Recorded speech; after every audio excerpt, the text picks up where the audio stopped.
বন্ধুরা, পুজো তো কাল বাদে পরশু, তাই আমি রান্নার কোটাকাটি, ঘর দুয়ার ঝাড়া মোছা, কাপড় জামা ধোয়া সব আমার হয়ে গেছে। এই রান্নার কৌটো, মশলা টশলা যা ছিল, মশলার কৌটোগুলো ধুয়ে এখানে উপর করে রেখেছি।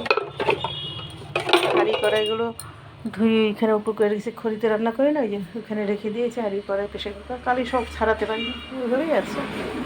আর ভাতে যে সসপ্যানে রেখে দিয়েছে, রাত্রেবেলা করতে হবে, এই সসপ্যানেই করবো।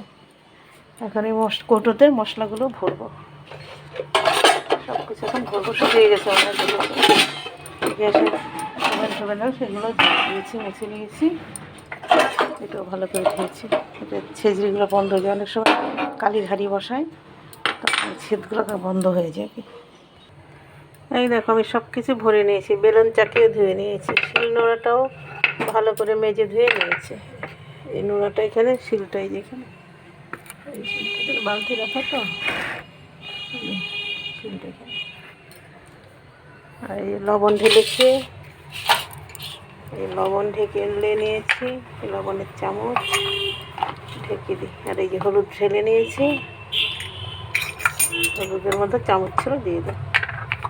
এই যে ঢাকনা, এই যে কালো জিরে ঢেলে নিয়েছি। তারপর জিরে, ধনে, তেজপাতা, আদা আর সাদা এলাচ দিয়ে একটা ভাজা মশলা করে রেখেছি। এটা সবজি নামাবার আগে দিয়ে নামাই রাখি। আর এটা মিষ্টিটা আমি লঙ্কা গুঁড়ো করেছি। কাঁচা লঙ্কা এনে, পাকা কাঁচা লঙ্কা এনে শুকিয়েছিলাম। আর মিষ্টিতে ভালো না, মিহি হয় না, একটু গোটা গোটাই থেকে যায়।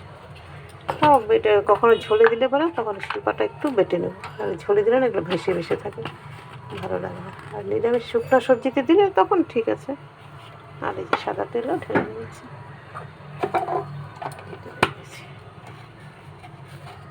ভিডিওটা এখানেই শেষ করছি।